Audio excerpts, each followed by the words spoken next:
SSC board 10वीं कक्षा पहली इकाई पहला लेसन भारत महिमा। भारत महिमा जो लिखा गया जयशंकर प्रसाद द्वारा। जयशंकर प्रसाद छायावादी कवि माने जाते हैं। जयशंकर प्रसाद जी छायावादियों के 4 स्तंभों में से एक है। ये बहुमुखी प्रतिभा के धनी हैं। ये कवि, नाटककार, कथाकार, उपन्यासकार, निबंधकार के रूप में बहुत प्रसिद्ध है। इनकी रचनाओं में सर्वत्र भारत और उसकी गौरवशाली गाथा की गई है।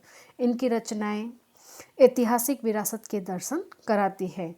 इनका जन्म 1890 वाराणसी उत्तर प्रदेश में हुआ है और उनकी मृत्यु 1937 ईस्वी वाराणसी उत्तर प्रदेश में ही हुई है। इनके प्रमुख कृतियां हैं झरना, आंसू, लहर, कामायनी जो कि एक महाकाव्य है, स्कंदगुप्त, चंद्रगुप्त, धूम्रस्वामिनी ऐतिहासिक नाटक है, प्रतिध्वनि, आकाशदीप, इंद्रजाल जो कि कहानी संग्रह है, कंकाल, तितली, इरावती आदि इनके द्वारा लिखे गए उपन्यास हैं। प्रस्तुत कविता में भी कवि ने अपने देश के गौरवशाली अतीत का सजीव वर्णन किया है। कवि का कहना है कि हमें अपने देश के लिए और इसके गौरव के लिए हमेशा सर्वोच्च निछावर करने के लिए तत्पर रहना चाहिए और इसके गौरव पे हमें, इसके गौरव की गाथा हमें गानी चाहिए। यह इस कविता में समझाया गया जो मैं आपको आज पढ़ाने जा रही हूँ। देखिए, हिमालय के आंगन में उसे किरणों का दे उपहार। हिमालय के आंगन में उसे किरणों का दे उपहार मतलब भारत की महिमा का गुणगान करते हुए कवि जयशंकर प्रसाद जी कहते हैं कि हिमालय पर्वत के आंगन में उषा ने हंसकर किरणों का उपहार दिया है। उषा ने हंस अभिनंदन किया और पहनाया हीरक हार। जैसे हम किसी का स्वागत करते हैं तभी उसको हार पहनाते हैं ना, वैसे ही कवि कहते हैं कि उषा ने उसका हंसकर अभिनंदन किया है और उसे हीरो का हार पहनाया है। अभिनंदन मीन्स स्वागत करना, हीरक हार मीन्स हीरो का हार, अभिनंदन करके उसको हीरो का हार पहनाया है। जो हिमालय पर्वत के आंगन में उषा मतलब सवेरे ने जो हंसकर किरणों का उपहार दिया है, सूर्योदय होने से पहले जो लालिमा होती है किरणों की, जो हिमालय के आंगन में आई है, तो उसका स्वागत कर उसे हीरो का हार पहना रही है भारत को। भारत देश में उदित होने वाली उषा अपने साथ सुनहरी किरणों को लेकर आई है, मानो वह भारत देश का अभिनंदन कर उसे हीरो का हार पहना रही है। जगे हम लगे जगाने विश्व, लोक में फैला फिर आलोक। आलोक मीन्स प्रकाश। जगे हम लगे जगाने विश्व, यहाँ जगने से मतलब ये नहीं है कि सोकर उठे हैं, इसका मतलब यह है कि हम अज्ञान रूपी जो अंधकार था हमारा, वो अभी ज्ञान से हमारे प्रकाशमान हो चुका है। हम अज्ञान के अंधेरे से दूर हो गए हैं। व्योतम पुंज हुआ तब नष्ट। व्योतम मतलब अंधकार और अखिल, अखिल में सारा संसार, अखिल संस्तरी हो उठी अशोक। अशोक मतलब दुखों से दूर, अ प्लस शोक मतलब शोक मतलब दुख और अशोक मतलब दुखों से दूर हो गई है। उषा के उदित होते ही सभी भारतीय जन ज्ञान रूपी किरणों के साथ अपनी नींद से जाग गए। नींद से जाग गए हैं मतलब कि वो अपने अज्ञान से जाग गए हैं और वे सिर्फ खुद ही नहीं जागे हैं, उन्होंने पूरी दुनिया को जगाया है। पूरी दुनिया में अज्ञान रूपी अंधकार को दूर करके सभी को जगाया है। इसी तरह सारा संसार में ज्ञान रूपी प्रकाश फैलाने का जो पुनीत, पुनीत मतलब पुंज मतलब पावन, जो पुनीत पावन जो काम किया है, पवित्र जो काम किया है, वह भारतवर्ष ने ही किया है। भारतीयों के इसी श्रेष्ठकर कार्य के कारण विश्व रूपी आकाश में फैला हुआ अंधकार नष्ट हुआ है और समस्त भारत में अशोक फैला है। मिस शोक दुख सब दूर हो गया है, सबका दुख दूर हुआ है। विमल वाणी ने वीणा ली, कमल कोमल कर में सप्रीत। सप्त स्वर सप्त सिंधु में उठे, छिड़ा तब मधुर साम संगीत। भारत देश में महिमा इतनी गौरवशाली है कि कवि कहते हैं कि इस देश में विश्व को संगीत की अनमोल सौगात दी है। संगीत की देवी कौन है? सरस्वती माँ। संगीत की देवी सरस्वती ने अपने एक हाथ में क्या ली है, वीणा, और दूसरे हाथ में क्या लिया है, कमल। दोनों हाथों में उसने, एक में वीणा और कमल धारण करके सभी को संगीत का अमृत पान करवाया है। सप्रीत, सप्रीत मतलब संगीत का अमृत पान कराया है। इसी कारण विश्व रूपी सप्त सिंधुओं में संगीत के 7 स्वर गूंज उठे, और वहीं जब 7 स्वर गूंज उठे तभी संगीत का आविष्कार हुआ है। और संगीत का आविष्कार कहाँ से हुआ है, हमारे भारत से, क्योंकि हमारे सरस्वती माँ कहाँ पे है, हमारे भारत में। विजय केवल लोहे की नहीं, धर्म की रही धरा पर धूम, भिक्षु होकर रहते सम्राट, दया दिखलाते घर घर घूम। कवि कहते हैं कि भारतवर्ष कई बार विदेशियों ने हमला किया है भारत पर, फिर भी भारत की अखंडता कायम रही है। इन युद्धों में भारत की जीत हुई है। भारत ने सभी को सिखलाया है कि यह जीत सिर्फ लोहे की नहीं है। लोहे की मीन्स जैसे हम तलवारों से इनसे युद्ध करते हैं, तो लोहे की नहीं है, यह धर्म की जीत भी है। धर्म का पालन करने पर ही व्यक्ति हर चीज़ से जीत सकता है। इससे बढ़कर कोई दूसरी जीत नहीं हो सकती।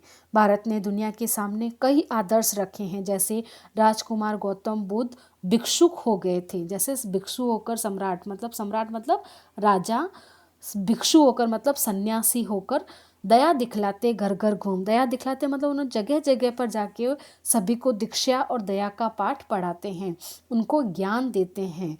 तो जो राजा है वो भी क्या करते हैं, भिक्षुक बनकर दया का ज्ञान घर घर जाके लोगों को देते हैं। घर जाकर मीन्स अलग अलग देशों में जाकर अपने ज्ञान को वो फैलाते हैं। गौरी को दिया दया का दान, चीन को मिली धर्म की दृष्टि, मिला था स्वर्ण भूमि को रत्न, सील की सिहल को ही दृष्टि। सिहल मीन्स श्रीलंका, यहाँ जो है उसको सिहल बोला गया है। और गौरी एक नाम है योद्धा का। भारत देश में यवनों पर दया दिखलाई, यवनों मतलब जिनसे युद्ध हुआ था उनको दया दिखलाई। वह देश है जहां यवन शासक सेल्यूकस निकोटर को युद्ध में पराजित करने पर भी चंद्रगुप्त ने उसे मौत की सजा नहीं दी। यवन युद्ध में परास्त हो गए थे, फिर भी भारत के वीर क्षत्रियों ने उन्हें दया के रूप में जीवन दान दिया, उन्हें मौत नहीं दी। आज चीन और जापान में भी जो धर्मोन्नति निरंतर चल रही है वह भी भारत की ही देन है। हमारे स्वर्ण भूमि को भगवान गौतम बुद्ध के रूप में अनमोल रत्न जो मिल गया है। गौतम बुद्ध ने मार्गदर्शन में बौद्ध भिक्षुओं ने वर्मा के लोगों को बौद्ध धर्म और त्रिरत्न कौन से हैं, बुद्ध, संघ और धम्म का ज्ञान करवाया। उन्होंने ही श्रीलंका को पंचशील कौन से हैं कि झूठ ना बोलना, चोरी ना करना, नशा ना करना, हिंसा ना करना और पाप ना करना, यह है पंचशील जिन्हें बोला गया है। उनका ज्ञान भी हमारे भारतीयों ने ही कराया। श्रीलंका को सील रूपी मूल्य दिया, जिसका अनुसरण करके वहाँ के लोगों ने अभी चतुर्दिक प्रगति की है। मतलब वहाँ के लोग अभी भी वो सब पाकर अपनी प्रगति कर रहे हैं। किसी का हमने छीना नहीं, प्रकृति का रहा पालना यही, हमारी जन्मभूमि थी यही, कहीं से हम आए नहीं। कहते हैं कि हमारी प्रकृति, भारतवर्ष की प्रकृति इतनी अनोखी है, इतनी निराली है, और उसने हमको इतना दिया है कि हमें किसी और से मांगने की या छीनने की ज़रूरत ही नहीं। हमारी प्रकृति हमारे लिए इतना दे देती है कि हम खुद भी पर्याप्त ले सकते हैं और दूसरों को भी बांट सकते हैं। इसलिए हमें किसी से कुछ मांगना नहीं पड़ता और ना ही किसी से कुछ छीनना पड़ता है। हमारी जन्मभूमि थी यही, कहीं से हम आए नहीं। हम सब आर्य हैं, हम सब पर किसी अन्य स्थान से नहीं आए हैं हम लोग, बल्कि इस पवित्र देश में ही हमारा जन्म हुआ है। जो हमारी जन्मभूमि भी यही है और हम इसी के पुत्र हैं, भारतवर्ष के ही पुत्र हैं। और इसी में हमारा गर्व है कि हम भारत के पुत्र हैं। चरित्र थे पुत मतलब चरित्रवान थे पुत। भुजा में शक्ति, पुत मतलब पुत्र, भुजा में थी शक्ति, भुजा मतलब बाजुओं में। और नम्रता रही सदा संपन्न, नम्रता मतलब नम्रतापूर्वक व्यवहार हमेशा की देन रही है। हमेशा उनमें नम्रता रहती है, चाहे वे कितने ही चरित्रवान हैं और भुजाओं में शक्ति है, पर नम्रता उनमें हमेशा रहती है। हृदय में गौरव में था गर्व, किसी को देख ना सके विपन। मतलब उनके दिल में भारतवर्ष के प्रति गौरव है, जिसका उन्हें गर्व है कि हम भारत के पुत्र हैं, और किसी को वो दुखी, विपन्न यानी गरीब नहीं देख सकते। जब कोई तकलीफ में होता है तो भारत के पुत्र उनको ऐसे तकलीफ में नहीं देख सकते, और अपने व्यवहार, उनका व्यवहार ही ऐसा है कि वो उसकी सेवा के लिए और उनकी मदद के लिए वो आगे आते रहते हैं, और मानव सेवा ही उनका परम ध्येय रहा है भारतीयों का। हमारे संचय में था दान, अतिथि थे सदा हमारे देव। वचन में सत्य, हृदय में तेज, प्रतिज्ञा में रहती थी टेव। टेव मीन्स हमारे संचय में था दान। हमारे संचय में था दान मीन्स हमने जो इकट्ठा किया है। हमारे संचय, कवि के मतानुसार भारत देश को सोने की चिड़िया कहा जाता है। मतलब हमारे देश में इतना है कि इसे सोने की चिड़िया कहा जाता है। तो हमारे संचय में था दान की हमें इतना है कि हमारे मन में दान करने की इच्छा रहती है, और इसीलिए जो अतिथि है वो हमेशा, अतिथियों को हम अपना क्या मानते हैं, देवता मानते हैं। हमारे पास धन धान्य की कमी नहीं है, इसी कारण दान करने में भी हम पीछे नहीं हटते हैं। अतिथि देवो भव को संकल्पना का भारतीय वासियों ने पूरा पालन किया है। उनके लिए अतिथि अभी भी देवो रूपी है। भारत माता के पुत्र वचन को महत्व देते हैं। ये वचन में सत्य, हृदय में तेज। मतलब भारत माता के जो पुत्र हैं, अगर उन्होंने वचन दे देते हैं तो उसको पूरा करते हैं। भारत माता के पुत्र वचन को महत्व देते हैं, जैसा कहते हैं वैसा वो करके दिखाते हैं। उनके वचनों में आज भी सत्यता है, हृदय में उनके तेज है, और प्रतिज्ञा की दृढ़ता आज भी उनके मन में है कि प्रतिज्ञा में रहती थी टेव। टेव मतलब आदत, उनकी आदत में ही है कि वो प्रतिज्ञा को अपनी पूरी करे। वही है रक्त, वही है देश, वही साहस है, वैसा ज्ञान, वही है शांति, वही है शक्ति, वही हम दिव्य आर्य संतान। कवि कहते हैं कि हम भारतवासी अपने अतीत के गौरव को कैसे भूल सकते हैं। आज इतने युगों के बाद भी हम उसी भारत देश के निवासी हैं। आज भी हमारी रगों में वही रक्त है, और वही साहस है, वही शांति है, और वही ज्ञान रूपी ज्ञान विद्यमान है हमारे मन में। आखिर हम वही दिव्य आर्य संतान हैं जिसने वर्तमान भारत में भारतीयता को जीवित रखा है। हमारे अंतर्मन में आज भी शांति और सामर्थ्य निहित है। हम वही हैं जैसे पहले हम शक्तिशाली और शांत धीर वीर थे, वही आज भी हम हैं, और आज भी हम वही दिव्य आर्य संतान हैं। जिए तो सदा इसी के लिए, यही अभिमान रहे यह हर्ष, निछावर कर दे हम सर्वस्व हमारा प्यारा भारतवर्ष।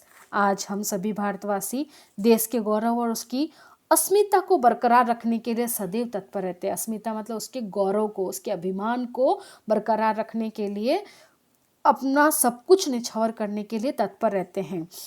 और निछावर कर दे हम सर्वस्व अपना भारतवर्ष, कि हम अपने प्यारे भारतवर्ष के लिए कुछ भी निछावर करने के लिए, अपने प्राणों का निछावर करने के लिए भी हम सदा तत्पर रहते हैं, क्योंकि यह हमारा प्रिय भारतवर्ष है जिसके लिए हम सभी अपना सर्वोच्च निछावर करने के लिए सदैव तत्पर रहे हैं और आगे भी रहेंगे। यह आपका यहाँ पे कविता खत्म हो जाती है, जो कि जयशंकर प्रसाद द्वारा लिखी गई है। और इसके बाद में आपके आते हैं क्वेश्चन आंसर। देखो, ये क्वेश्चन आंसर शब्दार्थ आपको लर्न करने हैं, मुहावरे भी तुमको लर्न करने हैं, और ये सारे क्वेश्चन आंसर करने हैं। और इसके एक्स्ट्राज है वो मैं बाद में आपको दूंगी। ये पूरा आप घर पे कोशिश करो, ट्राई करो। नहीं होता है तो मैं वापस कल इसके सॉल्यूशन दूंगी और इसके आंसर्स दूंगी। शब्दार्थ भी अच्छे से लर्न करने हैं और कविता को पूरा लर्न करना है, क्योंकि आजकल क्वेश्चन आता है कब पंक्तियाँ पूर्ण करो। पंक्तियाँ पूर्ण करो मतलब आगे की एक लाइन दे देंगे, जैसे हमारे संचय में था दान, और फिर डैश डैश प्रतिज्ञा में रहती थी टेव। तो बीच की पंक्तियाँ पूर्ण करो, वो जब आपको याद रहेगी तब आप कर सकते हैं। तो इसलिए पूरी कविता भी आपको लर्न करनी है और अच्छे से सारा सॉल्यूशन करो। नहीं होता है तो मेरे से पूछो, मैं वापस आपको आंसर्स दूंगी, वापस से समझाऊंगी। कोई भी प्रॉब्लम हो, कोई भी डाउट हो, मेरे से पूछ सकते हो, ठीक है। और इसको सब्सक्राइब करो, लाइक और शेयर करो और बेल बटन दबाओ ताकि आगे की वीडियोस आपको जल्दी जल्दी मिलते रहे। और कुछ भी नया आपको चाहिए तो मुझे बताओ, मैं आपको करके दूंगी, ठीक है। Bye bye.